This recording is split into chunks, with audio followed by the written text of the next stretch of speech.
Something that is very difficult for me is the concept that you have to make money to spend money.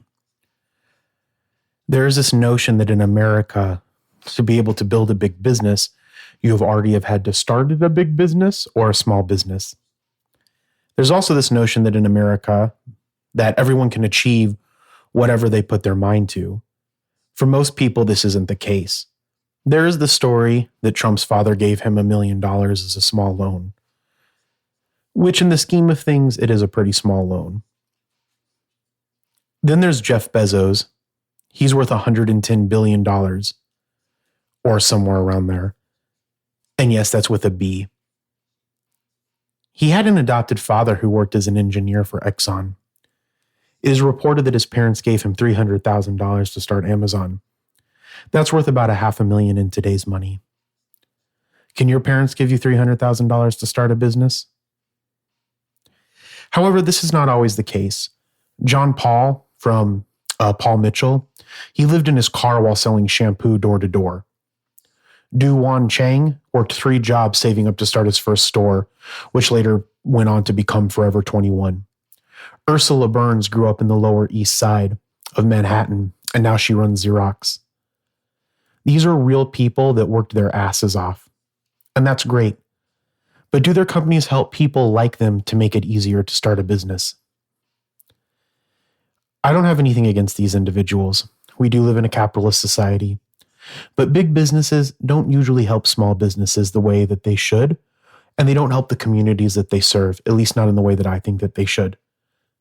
I think this is really built into our nature, or at least into the society that we've created. It comes from this notion that people have about their children. I think a lot of people want their children and other people that they know that are doing the same things as them to experience the same things that they've experienced. For example, when my daughter turned 16, I don't currently have a daughter, but let's say I did. I want her to have a nice car so she can get to school. People sometimes tell me, well, I didn't have a car when I was 16 and you didn't have a car when you were 16. Your family couldn't afford it. Why would you do that for your daughter? Well, first of all, it was fucking terrible not having a car at 16. So much time was wasted on waiting on buses or walking home. Another one I hear is that your children should pay for their college. So it teaches them a lesson about working hard for their education, or that parents should be focusing on going into retirement depending on how well off they are. This is also a stupid fucking lesson. Their focus is when their children should be on their studies. They shouldn't be worrying about paying back their debt. And trust me, I have a shitload of debt, so if there is someone that knows about debt, it's me. The one that also annoys me is that most people make their kids clean their dishes even though they have a fucking dishwasher. Well, it teaches them what it was like when they were growing up. That's also fucking dumb. By that logic, you should be washing your clothes by hand. Technology is created to create more time. To make things better, we shouldn't want people to have to struggle the same way as other people had to. This is the reason I started Age of Radio. So creators and brands can work together to build audiences and work together to make money. Together, we provide more value. A second guess, but I know your head's gone. Never shine from the deep end. You always had to watch me descend. Nurture your pretense. Understand this just no defense. You always jump in the deep end. You leave me sinking as you leave me content.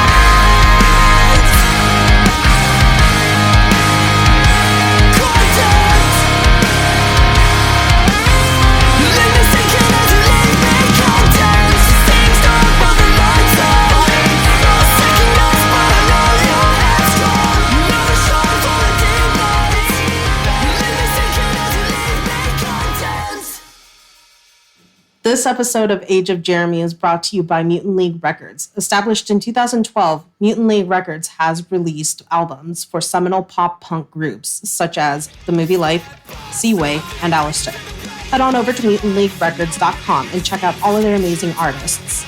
This episode of Age of Jeremy is brought to you by the Age of Radio Podcast Awards. For May, we bring you Atlanta Monster, Planet Money, Sandra, and Habitat. Head on over to ageofradio.org where we have links to hear all of these non-Age of Radio shows, but they're amazing. Then make sure to choose your favorite. There's a little voting button. You'll see it. To stay updated with everything Age of Radio, make sure to follow us on Facebook and always add to your favorites ageofradio.org. Before we get into building your business plan, I want to let everyone know that we are currently working to diversify our revenue. We have started an affiliate partnership with Microsoft. We use all kinds of Microsoft products, and we will be using their Dynamics 365 software to integrate email marketing into our marketing strategy. We'll also be using Azure for some of our development as we progress Age of Radio. Now, going forward, we will eventually have Adobe discounts for people, and we also have a Musicians Friend partnership that we're working on through their affiliate program. But we will be slowly integrating everything into the website, so stay tuned for that. And of course, I'll mention it more on Age of Jeremy.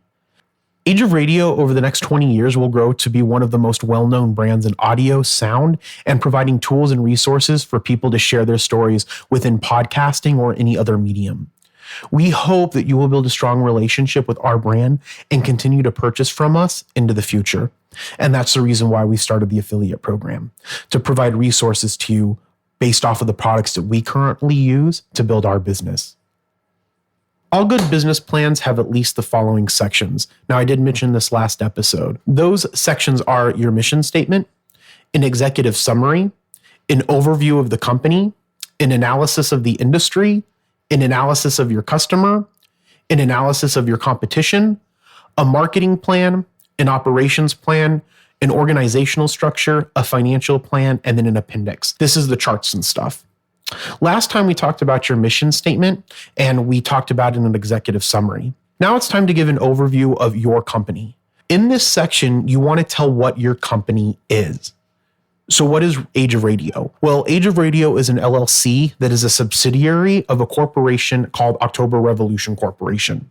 90% of Age of Radio is owned by October Revolution Corporation, and the other 10% is owned by an outside investor.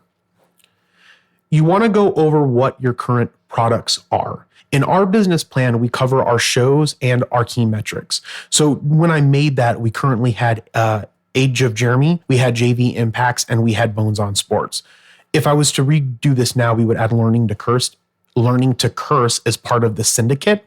So far, we have had over 30,000 downloads across all of our shows. We average about 110 streams per episode across all of our shows, and we average around 10,000 downloads a month across all of our shows. When we wrote this, that is where our company was. If I were to update that, again, I would add in where our revenue is at, where our expenses are at, what our production package line is. I would talk a little bit more about the syndicate, and I would also add in the Age of Radio affiliates. Again, the purpose of this part of the business plan is to explain what your business is by providing an overview. Let's take a quick break, and when we come back, we'll talk about industry analysis and customer analysis. This episode of Age of Jeremy is brought to you by Mutant League Records. Go ahead and have a listen. Don't break my fall. I know my place, and it's not far from the bet you make. Selfish decay rots away at the foundation that we tried to lay. With all feelings aside, I needed distance, space, and time. Overworked with thoughts of my fleeting willingness to try. Willingness to try.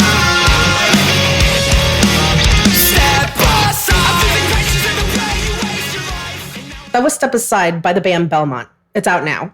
If you like the DIY punk scene, make sure you check out mutantleaguerecords.com. Make sure you check out the Age of Radio Syndicate show, Learning to Curse. Learning to Curse is a podcast that goes deep and hard on topics such as ghosty ghosts ubernatural and the paranormals. If you like jokes and skeptics, Talking seriously about weird then Learning to Curse is the podcast for you. Oh yeah, for you. And you over there. And you. And your mom. I'm not Chuck. I'm not Adam. Join us every Sunday For Learning to Curse with Adam and Chuck. You need to know your business. That means knowing your industry and your customers. Industry analysis can be broken down between market overview and product demographics.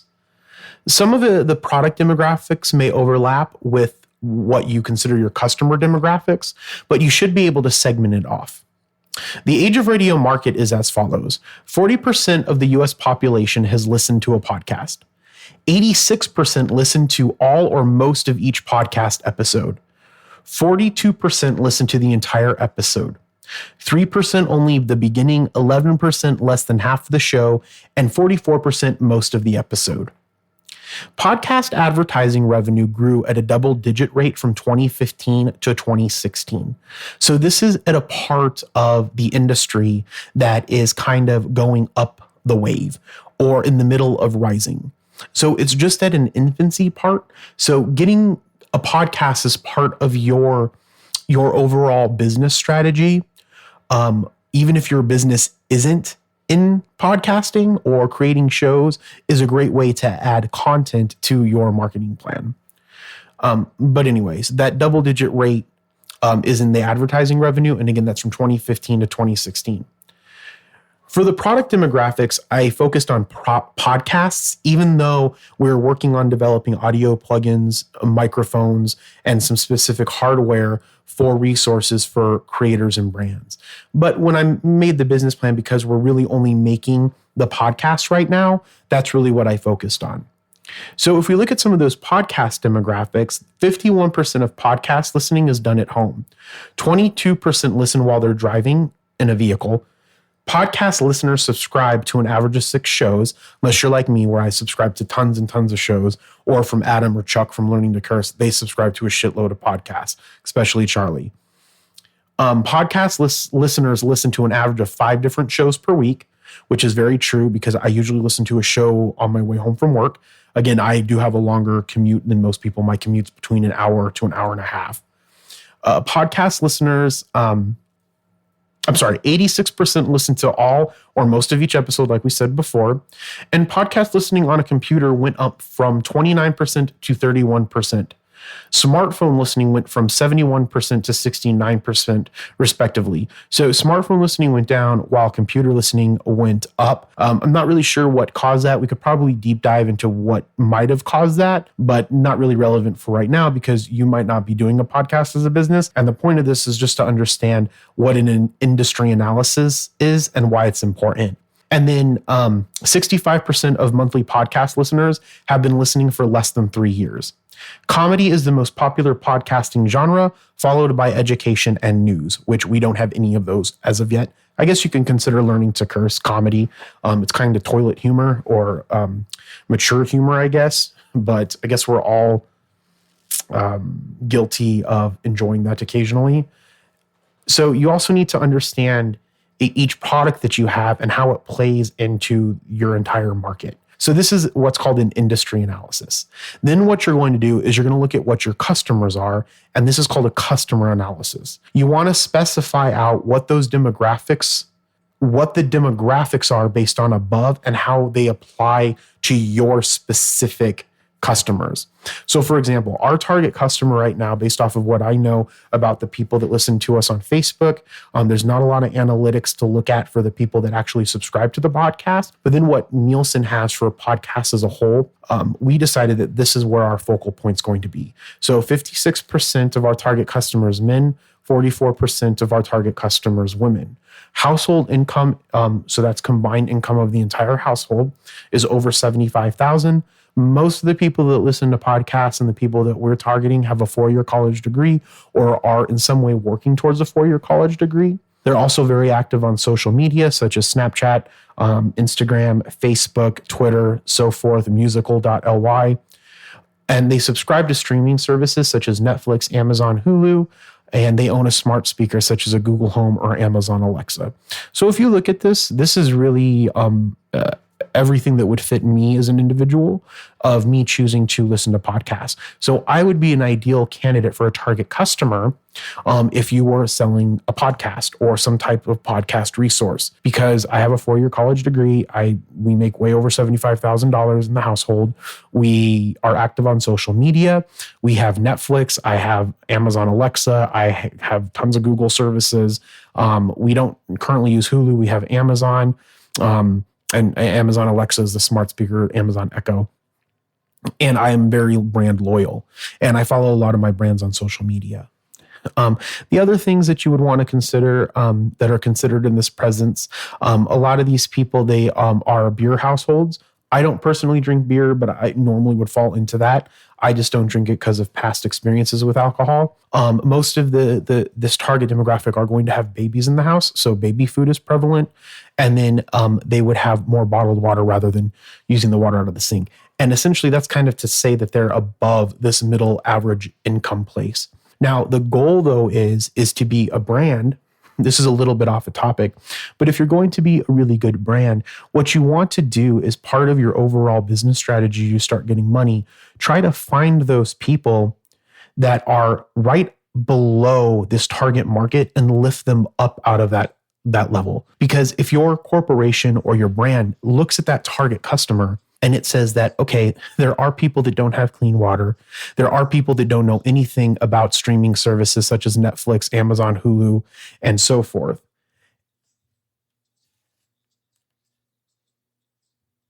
And if you, sorry, I had a Gary V. No, not Gary V. Maybe it was Gary V. I had something playing on my phone and I kept hearing it in the headphones, and it's probably going to pick up. More than likely I can probably get it out through mixing, but was it Gary V? No, it was Seth Godin's new podcast, Akimbo. And so it was listening in the background and I can hear the shotgun mic picking it up. I'm like, what the fuck is that?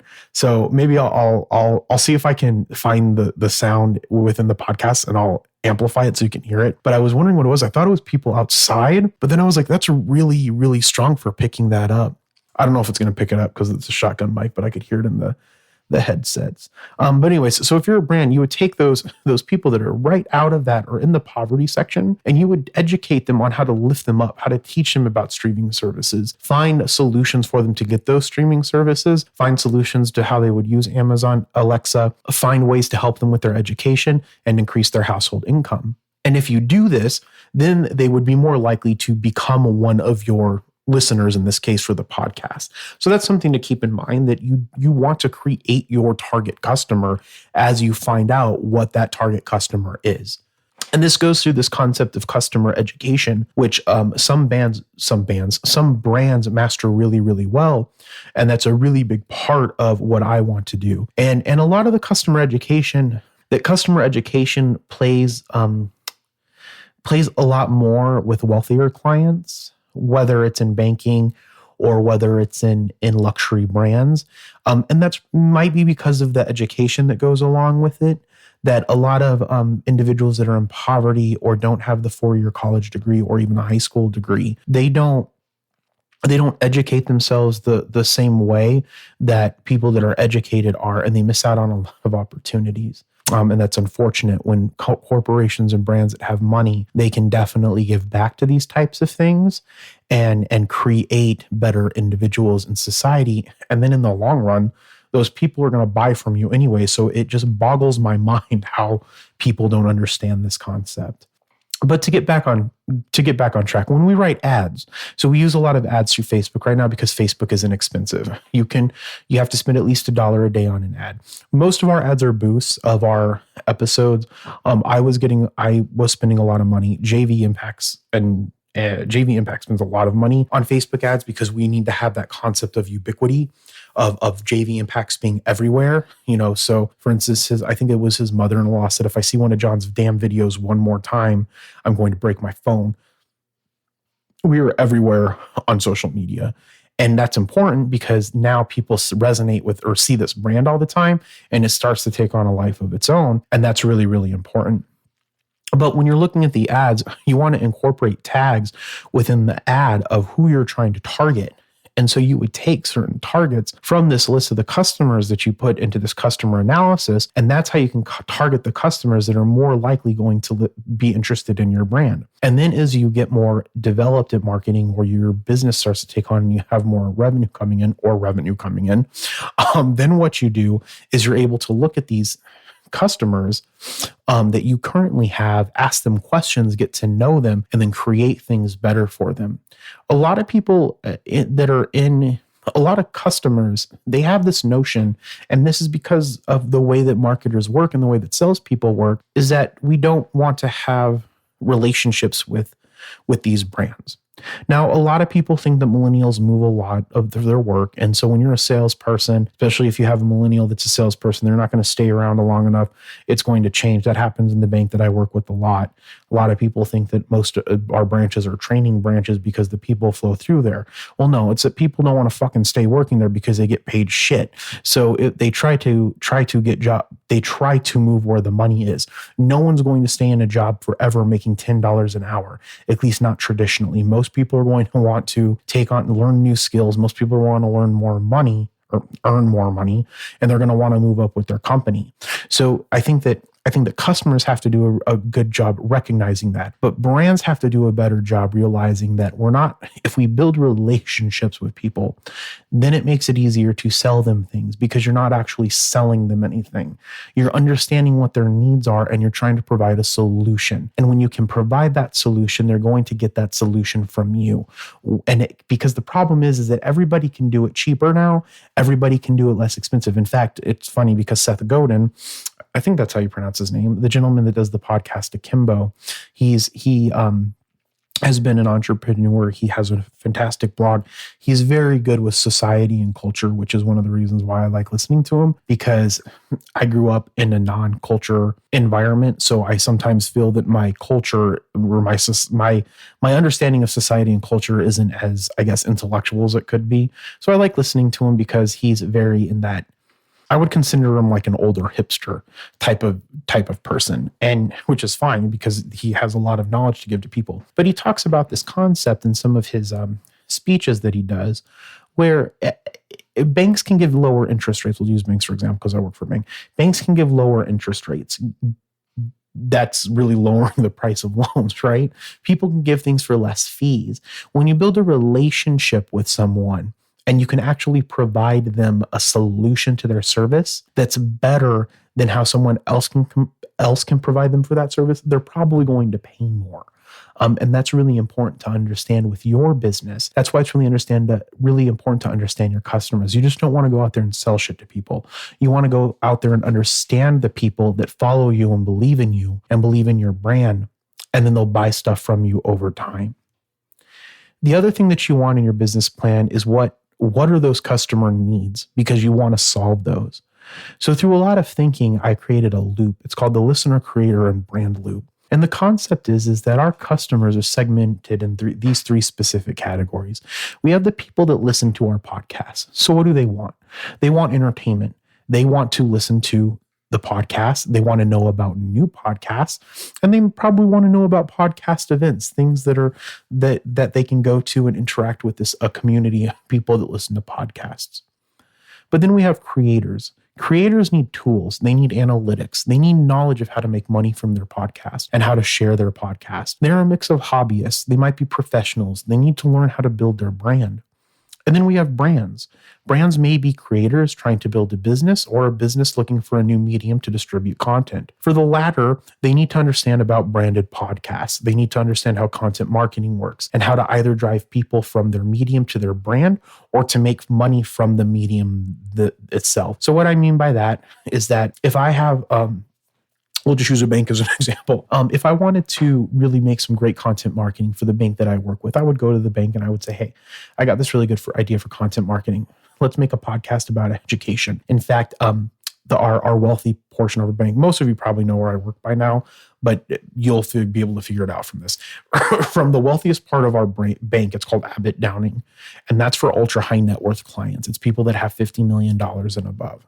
And at Abbott Downing, they have a podcast. That podcast I don't think it's really in an RSS feed. You can just get it off of the website. But if you go to that podcast, it gives you, I don't know, information on building wealth dynamics, how to, I don't know, cheat the system and not pay estate tax and give all of your money to your kids, not give anything back to the community that made you wealthy.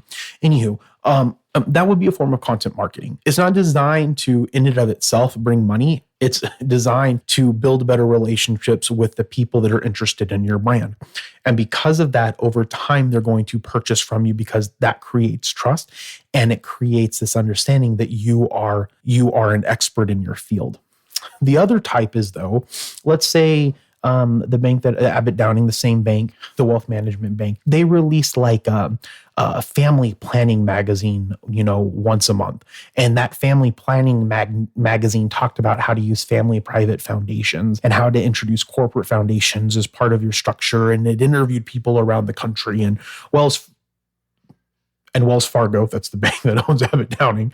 And Abbott Downing decided to spend a shitload of money on this magazine. And in that magazine, they decided to sell a subscription for $10 a month. Okay. That would be a form of actually using the medium that creates the content, the magazine, and generating revenue from this. I think Johnson & Johnson have in fact, I'm going to look it up while you're on the podcast here. I didn't have this part scripted. I think it's just important for you to know because, again, with your brand, later on, we're going to be talking about marketing, and this might be some stuff that you might be interested in understanding and learning. I think Johnson & Johnson, I think they have a store.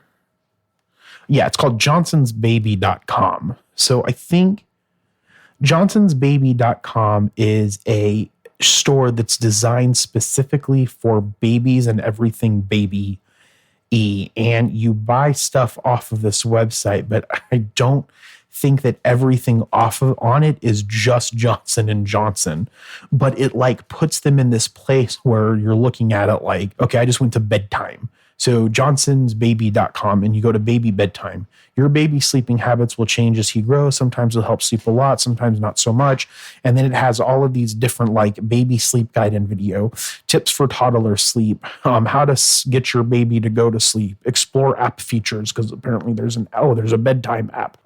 So maybe this just does, okay, so this does just sell Johnson & Johnson products, but the website, besides the fact that it's beautiful, the website is just designed for everything a baby. So if you have a baby and you know about this website, Johnson & Johnson's is the way to go to learn about baby and everything baby by going to johnsonsbaby.com. That's a form of content marketing, and they earn money off of it because they're selling their products in regard to all of the information that they're providing. I'm trying to think I can't think of another one off the top of my head. But anyway, so you'll want to make sure that you listen to the marketing episodes because we talk about that a little bit more.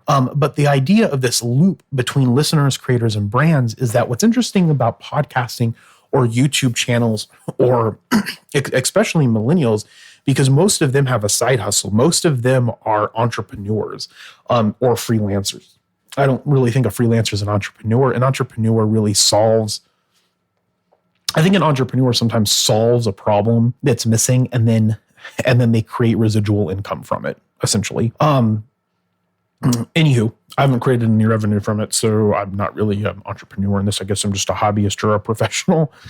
But anyway, the point is that there's a loop between listeners, creators, and brands. So I became a podcast listener at one point in time, right? Well, because I listened to podcasts and I knew a little bit about it, when someone came to me, John Vasquez, came to me and said, well, how can we make a podcast?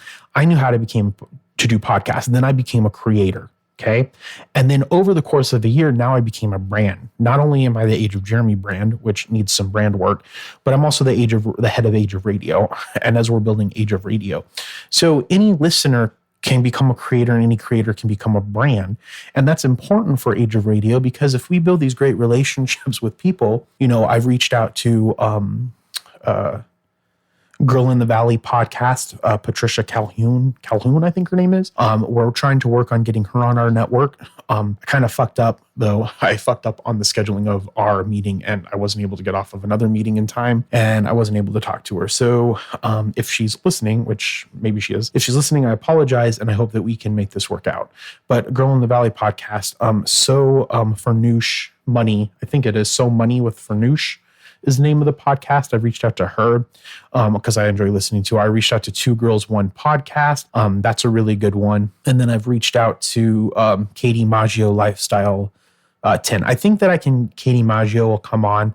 And again, this is for us to build a grouping of us to work together to build a ginormous audience, learn from each other, find new ways to interact with each other, work with each other on projects, and make hopefully a lot of money in the long run and help a lot of people. But that's the link between listeners, creators, and brands, because some of these people are creators right now, but maybe Two Girls, One Podcast, Two Girls, One Ghost podcast, it turns into this amazing brand and they get a television show and then they go into this business. And because we started working with them as a creator, hopefully we can build a strong enough relationship and we can work with them going forward. Oh, Color Me Dead podcast. Those are the other girls, Angel and Nikki, I think, that I've reached out to, because this is part of a big community and I want this community to get stronger and grow together. But back to the point of it is that you want to understand who your customers are, and you want to make them into categories, because then when you make them into categories, you might understand a little bit more of even how their demographics change as you target these different types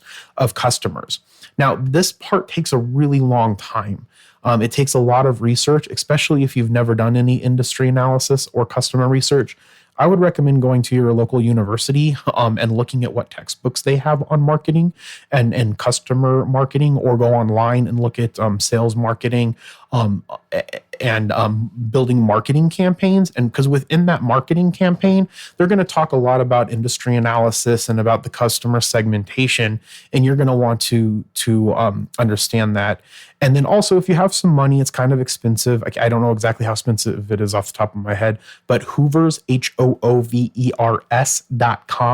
is a great resource if you have money to purchase reports, because then you can go in and you can look at what that industry is, whether maybe it's retail or service, having a Supercuts, or just because I got my haircut today, or audio equipment, or the industry of shipping beer or craft brewing beer. So you can look at those different industries and it'll have a bunch of information. If you're in college, you should be able to get the Hoovers information for free. So if you're a college student, make sure that you check that out, because you should have access to it for free while you're in college to get that information. Then you can also get information online. Online information is usually free.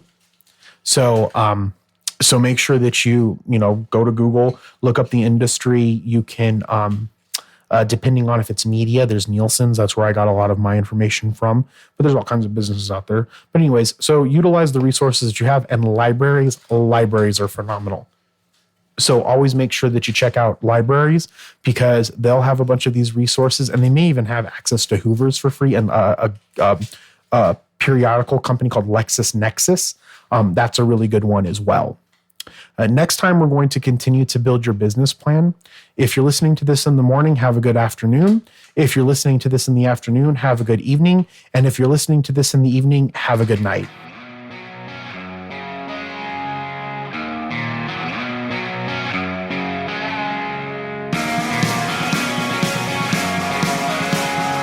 If you can't get enough Age of Radio, head on over to ageofradio.org, where we are building an empire. Age of Jeremy was recorded with the Zoom H6 and Audio Technica shotgun mic. We used Steinberg's Cubase to mix and master this episode. Our intro and outro songs were brought to you by Mutant League Records. Our intro song was Chief State's Crooked Pictures off their album Nothing More Than This, out now. Our closing song was also Chief State. It's called Spine, off of their album Nothing More Than This. Check it out at mutantleaguerecords.com. Check you later.